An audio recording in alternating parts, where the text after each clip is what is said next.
একটা মানুষের প্রকৃত স্বভাব জানতে গেলে রাতে জানতে হবে। কেন জানেন? রাতে মানুষের ভোগ বাসনা বাড়ে। মাতাল মদ খায় বা যে কোনো অসৎ ক্রিয়াগুলি রাতে বেশি সংগঠিত হয়। এই জন্য আমাদের সাধুরা কি বলেন জানেন? রাতে বেশি করে মালা জপ আর ভজন করবে, রাতে ভোগ বাসনা বাড়ে। এই জন্য কোনো মানুষকে দেখতে গেলে দেখতে হবে রাতে সে কি করে। হনুমান এই জন্য দেখতে চেয়েছিলেন এদের স্বভাব দেখতে গেলে আমাকে রাতে দেখতে হবে। পুরো নগরী ঘুরতে ঘুরতে দেখলেন কেউ মদ, কেউ মাংস, কেউ নাচ গান, রাক্ষসদের যা স্বভাব। রাবণও মন্দাদরীকে নিয়ে রসালাপে মর্ত, অভিমানে মর্ত। কেবল একটা ঘরে রাম নাম লেখা, একটা ঘরের সামনে তুলসী বৃন্দা দেবী, এক ঘর থেকেই ভেসে আসছে বিন্দু বিন্দু মধুর নাম, সিয়ারাম সিয়ারাম সিয়ারাম। এই ঘরটায় ভক্ত বিভীষণের। এই জন্য হনুমান পুরো লঙ্কা পুড়িয়ে স্বর্ণ লঙ্কা সার করে দিয়েছিল। আচ্ছা, স্বর্ণ লঙ্কা হয়? দেখুন, এখানে স্বর্ণ মানে অভিমান, মোহ। স্বর্ণ মানে মোহ। আসলে রাবণের মনের মধ্যে ছিল মোহ, অভিমান। আচ্ছা, যদি সোনার লঙ্কা মেনে নেই, তা সমুদ্রের ওপারে স্বর্ণ দিয়ে নির্মিত লঙ্কা, সেই লঙ্কার ধুলি মাখতে, সেই লঙ্কায় প্রণাম করতে কেউ যায় না? অযোধ্যাতে যায়। একটু উত্তর দিন, কোথায় যায় মানুষ? কেন? অযোধ্যা তো রাবণের মতো সোনার লঙ্কা না, ওখানে তো ভরি ভরি সোনা ঘর বাড়ি নেই। অযোধ্যায় তো ধুলি, সরজু নদী, ওখানে যায় কেন? শাস্ত্রে বলছে মোহ অভিমানকে কেউ কখনো শ্রদ্ধা, তার কাছ থেকে কিছু পাওয়া যায় না। সোনার লঙ্কা পুড়ে যাবে, কিন্তু মাটির অযোধ্যা যুগ যুগান্তর মানুষ তার ধুলি নিয়ে গর্ববোধ করবে। তোমার জীবনও যদি মোহ অহংকার ত্যাগ করতে পারো, তবেই মানুষ তোমাকে মান্যতা দেবে, তোমাকে ভক্তি করবে। ভোগকে কেউ, মোহ ভোগ, একে কেউ ভালোবাসে না, একে কেউ সম্মান করে না।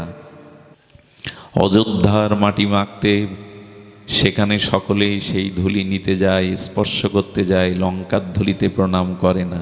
আর এই জগতে যদি ভোগী হন, অভিমানী হন, আপনার নামটাও কেউ রাখবে না। দুর্যোধন নাম রাখে কেউ? আপনি যদি অভিমানী হন, অহংকারী হন, আপনার নামটাও জগতে কেউ রাখবে না। কিন্তু অর্জুন, যুধিষ্ঠির নামগুলো দেখা যায়। এই জন্য দয়া করে আগে বৈষ্ণবের সেবা করে দাস অভিমান, আগে তো দাস অভিমান আনুন, তবেই পৌঁছানো যাবে। এই সমস্ত লঙ্কা পোড়ালেও ওই ঘরটা পড়েনি। আমার সংকেত কি জানেন? আমি বলতে চাইছি কি জানেন? আমরাও অশান্তিতে পুড়ছি, কিন্তু তার ঘর পুড়বে না যে ঘরে ভক্তি আছে, ভগবানের নাম আছে, ভক্ত আছে, সেই ঘর পুড়বে না। প্রত্যেক মানুষের কাছে যান, আমার সংসারে অশান্তির দাবানল জ্বলছে, কেউ শান্তিতে নেই, ঘর পুড়বে না তো কি পুড়বে? ওই ঘরে তো ভক্তি নেই, ওই ঘরে তো ভজন নেই, ওই ঘরে তো ভগবানকে আনন্দ দেওয়ার কোনো ব্যবস্থা নাই। সব ঘর পুড়ল, বিভীষণের ঘর রক্ষা পেল। বলো ভক্তি আছে বলেই ওই ঘরে আগুন লাগায়নি হনুমান। সংকেত দিল ভজন না থাকলে, ভক্তি না থাকলে সে ঘর অশান্তিতে পুড়বে। পুড়ছেও তাই আমাদের। কোথায় গৃহে ভজন কই? মঙ্গল আরতি কটা মা দেয়? কটা পরিবারে সকাল সন্ধ্যা খোলকত্তাল বাজে, হরিনাম হয় হাতে তালি দিয়ে? কটা পরিবারে একাদশীর দিন বাড়িতে অন্ন হয় না, আমিষ ওঠে না? শান্তি চান, হ্যাঁ, জগতে ভালো থাকতে চান, অথচ ভালোর কিছু করবেন না, তা কি করে হয়? সোনার লঙ্কা পোড়াবে হনুমান, কিন্তু একজনের ঘর পোড়াবে না, যেখানে ভক্তি আছে, ভজন আছে, ভক্ত আছে, ওই ঘরে আগুন লাগায়নি। এর সংকেত হলো, যদি গৃহে শান্তি পেতে চান, অভাব থাকুক, ভজন থাকুক। যে ঘরে প্রভাতে ভগবানের দীপ জেলে মঙ্গল আরতি হয়, ওখানে অমঙ্গল ঢুকবে কি করে? গীতা যেখানে নিত্য পাঠ হয়, আমার মনে হয় কেন এটা আচার্যদের অভিমত। আমাদের প্রথম অবতার চতুর্শন, সনক, সনন্দ, সনাতন, সনত কুমার, এরা এক ভাই ব্যাসপীঠে বসতেন আর তিন ভাই শ্রোতা হয়ে পাঠ শুনতেন। আর একজন বসতেন আর তিন ভাই, এইভাবে ওরা হরিকথা সম্বন্ধ কাটাতেন। প্রতিটা পরিবারে সন্ধ্যার সময় যদি গীতার একটা শ্লোক পাঠ বা আলোচনা হয়, নাহলে সপ্তাহে একদিন হয়, 15 দিন একদিন যদি একটু ভাগবত আলোচনা পাঠ বাড়িতে হয়, সে বাড়ির চেহারা 1 বছরে বদলে যাবে। জামাই আদর বুঝি, বন্ধু বান্ধব এনে খাওয়া দাওয়া বুঝি, অথচ বাড়িতে বছরে একদিন সাধু ডেকে ভাগবত বুঝি না, গীতা পাঠ বুঝি না, ভাগবত আলোচনা বুঝি না। শান্তি হাতের ছেলের মোয়া যে কেড়ে খাবেন। টাকা থাকলেই, ডাক্তার মাস্টার থাকলেই সেখানে শান্তি হবে এমন নয়। সোনার লঙ্কা পুড়ে গেল অভিমানে, অভজনে, দাম্ভিকতায়। একজনের পড়েনি, তিনি ভজনে ছিলেন, বিভীষণ। ভজন করতে হবে, মুখের কথায় কিছু হবে না। এই বারবার ওঠা যাবে না, তুমি বসো এক জায়গায়, পাঠ থেকে উঠতে নাই। সুধীজন, যে কথা বলছিলাম আমি খুব সাধারণভাবে বোঝাতে চেষ্টা করছি, বলতে চেষ্টা করছি, কারণ আমি খুব নগণ্য, সাধারণ। আমি আপনাদের খুব সুউচ্চ শাস্ত্র সিদ্ধান্ত মঞ্জুষা জানাতে না পারলেও আমাদের শান্তি পাওয়ার, আমাদের ভক্তি পাওয়ার, আমাদের জীবনটাকে অন্তত একটু সার্থক করার এই প্রচেষ্টা দরকার। আর এই ভক্ত সঙ্গ কেন? হনুমান যখন প্রবেশ করছে তখন দুয়ারি রাক্ষসী এসে বাধা দিয়েছে, চোর চোর, কে চোর? চোর, ভেতরে যেও না। হনুমান হেসে হেসে জগৎকে শুনিয়ে বলছেন, মা সীতাকে চুরি করে আনলো, তাকে চোর বলছে না, আমি উদ্ধার করতে আসছি, আমাকে চোর বলছে। বড় চোর ওর প্রভু রাবণ, ওকে চোর বলছে না, চোর দেখছে আমার। একটা জিনিস জানুন, যারা ভজন না করে, রাবণের মতো অসৎসঙ্গ, অভিমানীর সঙ্গ করে, তারা ধর্মকে অধর্ম দেখে, তমবুদ্ধির দ্বারা তারা বিপরীত দেখে। হনুমানকে দেখছে চোর আর রাবণকে দেখছে প্রভু। আমার কথা বোঝা যায়? ভজন না থাকলে, অসৎসঙ্গ থাকলে তখন বিপরীত বুদ্ধি আসে। সৎকে অসৎ মনে হয়, অসৎকে সৎ মনে হয়। যেসব সন্তানদের কাণ্ডজ্ঞান কম, এরা শাশুড়িকে জামাই ষষ্ঠীর দিনে বাটা দিয়ে, ফল দিয়ে, শাড়ি দিয়ে, পিড়েতে দাঁড়িয়ে প্রণাম করায়, মাকে করে না। তার মানে বিপরীত বুদ্ধি।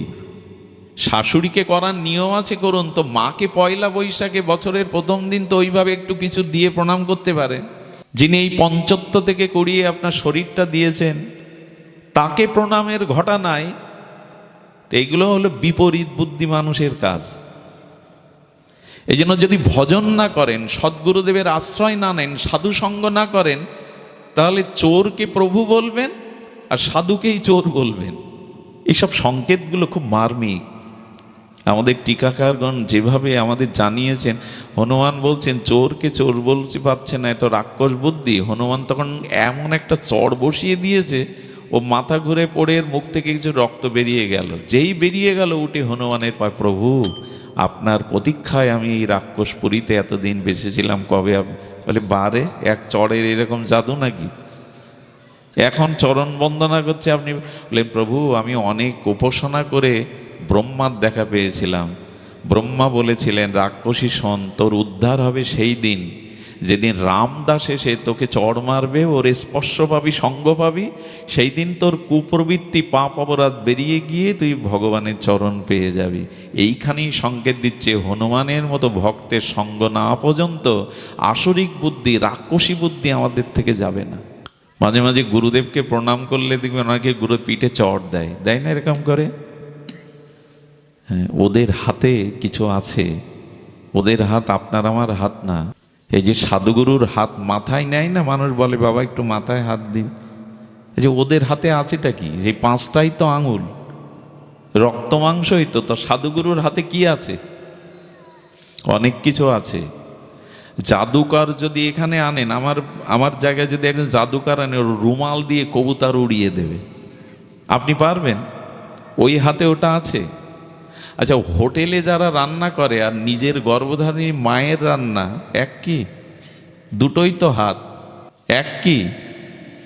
রোগ শয্যায় আপনি হাসপাতালের বেডে রোগ যন্ত্রণায় কাতরাচ্ছেন, ওখানে গর্ভধারিণী মার চোখের জল কপালে পড়ে যদি মার হাতটা কপালে দেয়, কি মনে হয় তখন সন্তানের? এই হাতে অনেক কিছু আছে। এই জন্য মানুষ সাধুগুরু বৈষ্ণবকে প্রণাম করে বলে, বাবা একটু মাথায় হাত দিন। ওদের হাতে কি আছে জানেন? একবার নরেন দত্ত, মানে ভাবিকালের বিবেকানন্দ, বলরাম বসুর বাড়িতে ঠাকুর রামকৃষ্ণের সাধুসঙ্গ করছেন। ঠাকুর মাঝে মাঝে ভাপদশা সমাধি এসে যেত। নরেন তখন কলেজের কলেজের ছাত্র, উনি তর্ক ছাড়া কিছু মেনে নিতেন না, বাস্তবতা ছাড়া কিছু মানতেন না। গিয়ে বলছে, ও হে ঠাকুর, আপনি ঈশ্বরকে দেখেছেন? ঠাকুর চোখ খুলে দেখলেন, একেই তো খুঁজছিলাম। সাধুরা চোখ দেখেই বলে দিতে পারে কে আপনি, আপনার স্তর কতটুকু, আপনি কি উদ্দেশ্যে সাধুর সামনে এসে সব পড়ে দিতে পারে। কাঁচের ঘরের মধ্যে যদি একটা প্রদীপ জ্বালান, কাঁচ ভেদ করে বাইরেও আলো আসে, কিন্তু লোহার বা কাঠের মধ্যে যদি প্রদীপ জ্বালান।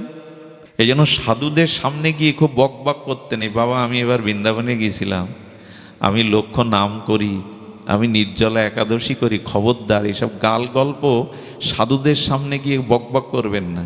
ওরা যাতে সন্তুষ্ট হয়, দূরে দাঁড়িয়ে মাথা নত করে তারা যেটা ভালোবাসে, জয় রাধে একবার বলে বসে পড়বেন।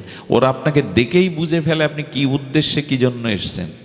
সাধুদের দৃষ্টি অন্যরকম, প্রকৃত সাধুর দৃষ্টির কথা বলছি।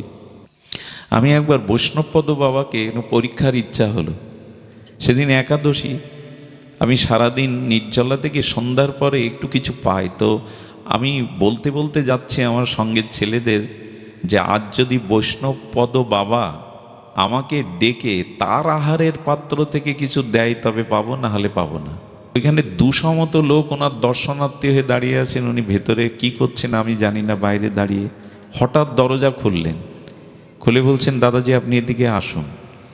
আমি ভেতরে কাঁপতে কাঁপতে গেলাম, ওনাদের সামনে দাঁড়াবার ক্ষমতা কই বলে ওই ওনাই হাতে করে যে প্রসাদ পাচ্ছিলেন ওই বাটিটা দিয়ে বলছে, এখানে বসে এটা পান। কি বলবেন এর ব্যাখ্যা? অবাক হয়ে তাকিয়ে দেখছিলাম এদের দূরদৃষ্টি কতটুকু। সাধুদের আবার এরকম পরীক্ষা করতে নেই, পরীক্ষা করলে কিন্তু একদিন পরীক্ষা আপনাকে দিতে হবে। পরীক্ষা নিতে নেই, কিন্তু এরা সব জানে। এই জন্য ওদের সামনে গিয়ে খুব বেশি নিজেকে প্রকাশ করতে নেই, আমি এই করি তাই করি অমুক করি। চুপচাপ বসে পড়বেন মাথা নত করে। ওদের একটা দৃষ্টি আপনার দিকে পড়লে করুণা হয়ে যাবে, দেখবে যদি এ শান্ত, এ নিজেকে প্রচার করতে আসেন, ওদের কৃপা হয়। তো নরেন দত্তকে পরমহংসদেব বলছেন, দেখেছি কি রে, তোকে যেমন দেখছি ঈশ্বরকে আমি দেখেছি, তোকেও দেখাতে পারি। বলে তাহলে আমাকে প্রমাণ দিন। যেই মাথায় হাত রেখেছে রামকৃষ্ণদেব, 3 দিন নরেন দত্তের মধ্যে একটা সমাধি ভাব কাজ করেছিল। 3 দিন ওনার বাহ্যিক জ্ঞান ভালো ছিল না।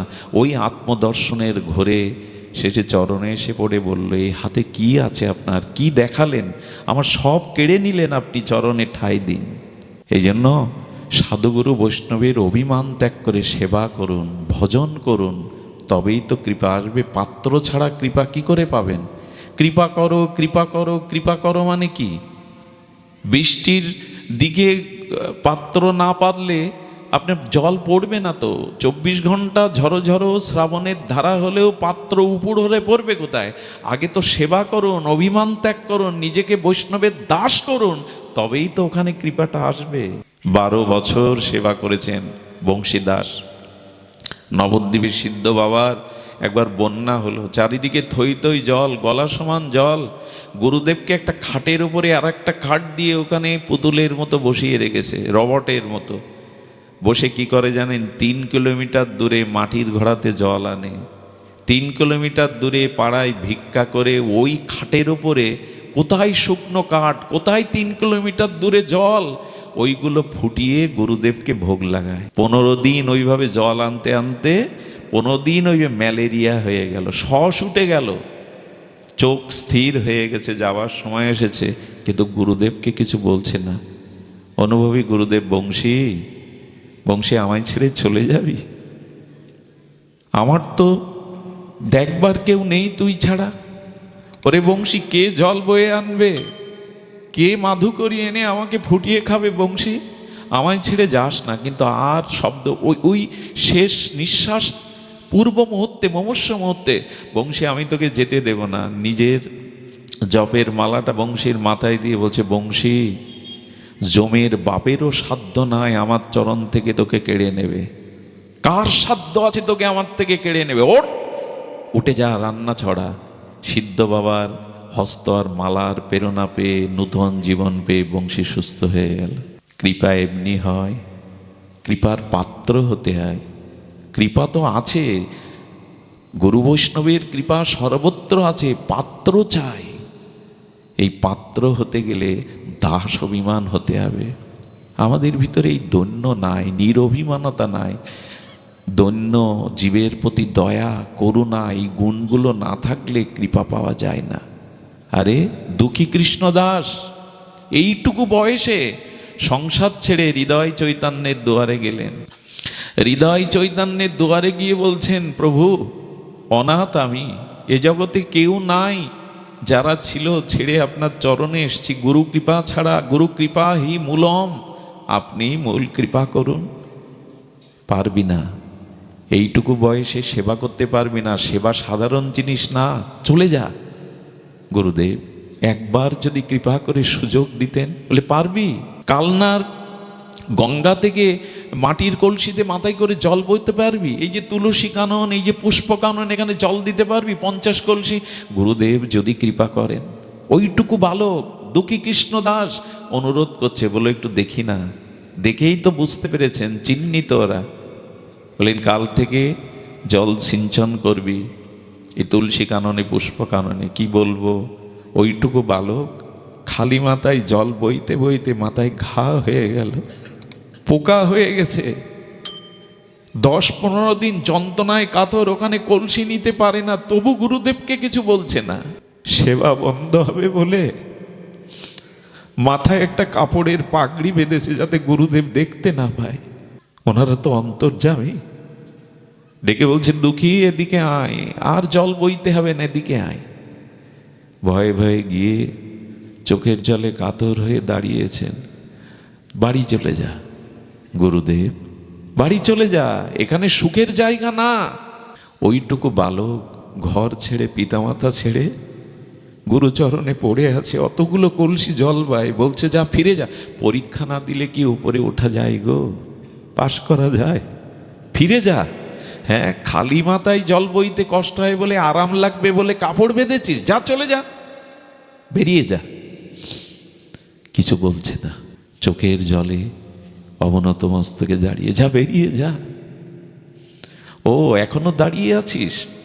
মাথা থেকে কাপড়টা খুলে নেয়া দেখে বল বলে টকবকে ঘা, পোকা হয়ে গেছে। দুঃখী রে, মা বাবা ছেড়ে, সব ছেড়ে আমার কাছে পড়ে আছিস, মাথায় ঘা হয়ে পোকা হয়ে গেছে, জল বইতে একবারও বললি না আমাকে?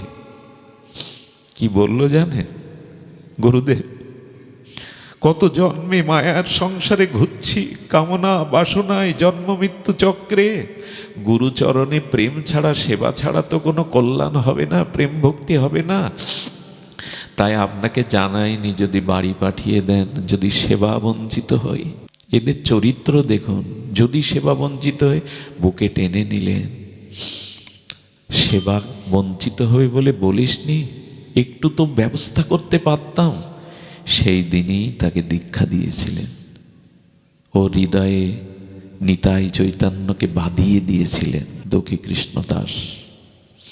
আমাদের কলকাতার এক মেয়ে, রাজবংশের মেয়ে, ষোড়শী যুবতী, যৌবনাবতী, অপরূপ সুন্দরী, কিন্তু পূর্বজন্মের কোনো একটা স্বীকৃতিতে বৃন্দাবনে চলে গেল সব ছেড়ে। বৈরাগ্য তো সহজে হয় না।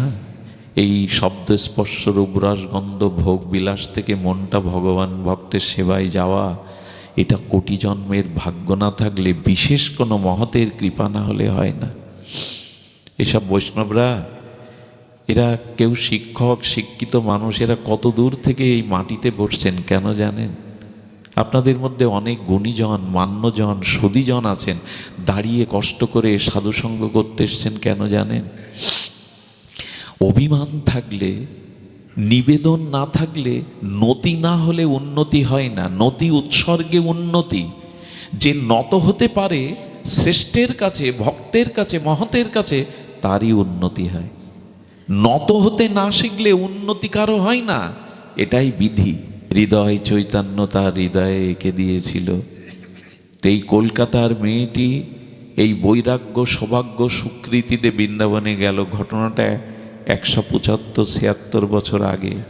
তখন বৃন্দাবনে নাগরিক সভ্যতা, বিদ্যুৎ পৌঁছায়নি, তখনও ঘন অরণ্য। বৃন্দাবন বনসংকুল, হিংস্র জীবজন্তু তখন আছে। বৃন্দাবন তখন এই নাগরিক গাড়ি ঘোড়া বিদ্যুৎ যান্ত্রিক সভ্যতায় পৌঁছায়নি। যন্ত্র দানবের যন্ত্রণা তখন বৃন্দাবনে ছিল না। নীরব নিভৃত ভজনস্থলী। আমাদের সিদ্ধ জগদীশ বাবা তখন কালীহট্টে বসে ভজন করেন রাধারানীর। কালীহট্ট যেখানে গোপীদের বসনগুলো, ওই কালীহট্টে ওইখানে বসে বসে সিদ্ধ মনোহর দাস বাবাজির চরণাশ্রিত সিদ্ধ মহাত্মা জগদীশ বাবা রাধারানীর চরণ চিন্তা। এরা তো কথা বলে না, বাইরেও বেরোয় না। এই কলকাতার ধনীর দুলালি রাজকন্যা বলা যায়, অপরূপ রূপের জ্যোতি নিয়ে বাবার সামনে দাঁড়িয়ে প্রণাম করছে, বাবা আমি সব ছেড়ে চলে এসেছি, আমাকে কৃপা করুন, আমি রাধারানীর চরণ ভজন করতে চাই। বাবা হঠাৎ একটু তাকিয়ে বললেন, চলে যা, চলে যা, এই রূপ যৌবন নিয়ে এখানে টিকতে পারবি না, যা সংসার কর, ছেলে মেয়ে বড় হলে বৃদ্ধ বয়সে আসিস, যা চলে যা। আসলেই কি পাঠিয়ে দিতে চাচ্ছেন? পরীক্ষা তো নিতে হবে। মেয়েটা কোনো কথা না বলে চলে গেল। কি করতো জানো মা? একটু লক্ষ্য রেখে শোনো। কৃপা পেতে গেলে নিজেকে পাত্র করতে হবে।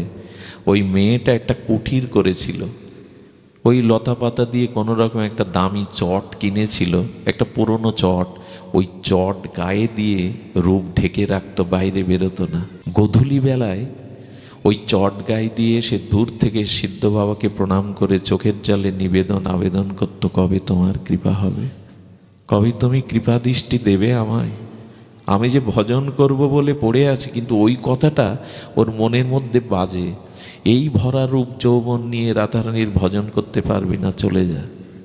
1 মাস পর কি সিদ্ধান্ত নিল জানো মা? এটা ভাবা যায়? 1 মাস পর মেয়েটা ওই বাবার সামনে গিয়ে দাঁড়িয়েছে। 1 মাস আসেনি, ওই কুঠির মধ্যেই ভজন করেছে।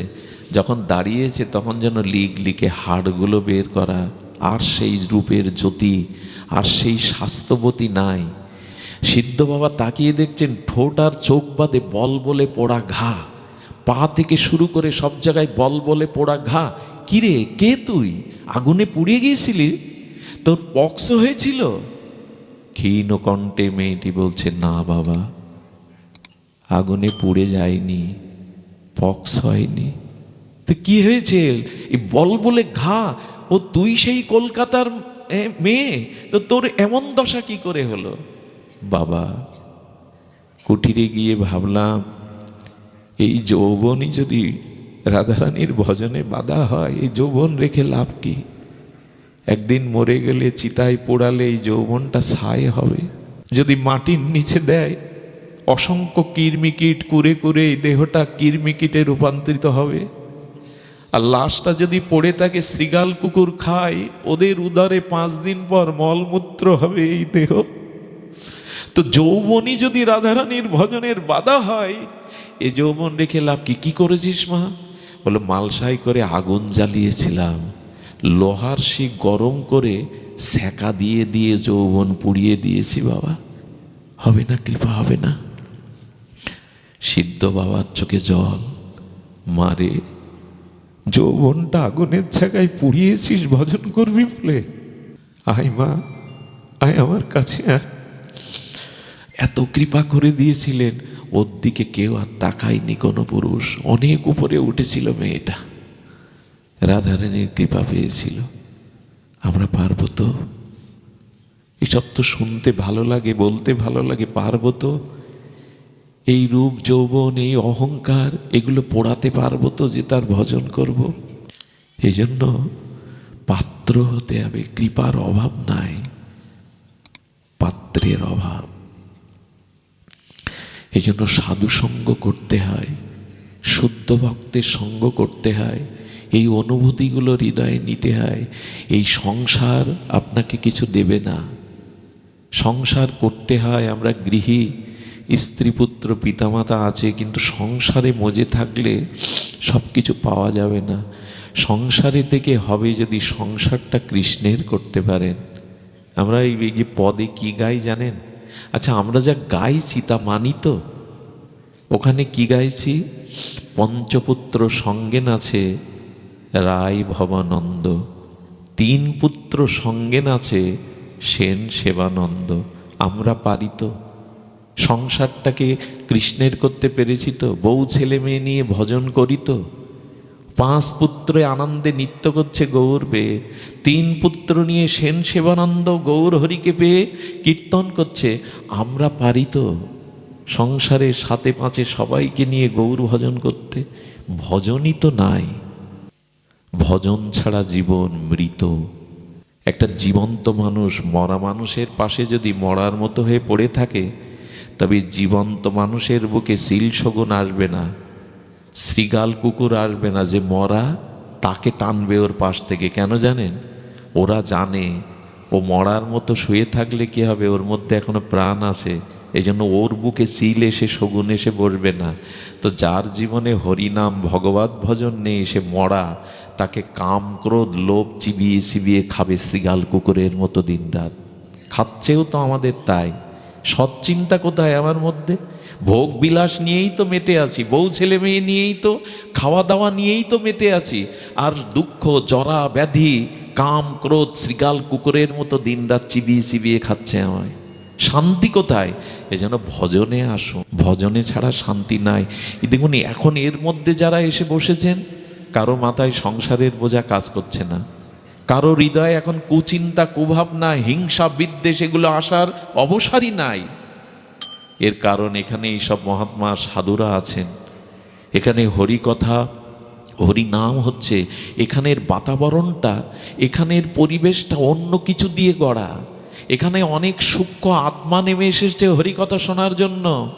এখানে অনেক পবিত্র আত্মা অলক্ষ্যে যাদের দেখা যায় না, তারা এখানে আছে বলে এই পরিবেশটা এত মধুর। সাধুসঙ্গ না করলে, হরিকথা শ্রবণ না করলে আমাদের চিত্তে অভিমান দূর হবে না, বিপরীত বুদ্ধি যাবে না। এই জন্য বারবার বলছেন যে না, বৈষ্ণবের সঙ্গ করো, ভক্তের সঙ্গ করো, সাধু সঙ্গ ব্যতীত হবে না। ওই যে বললেন মহত পাদরজং অভিষেকং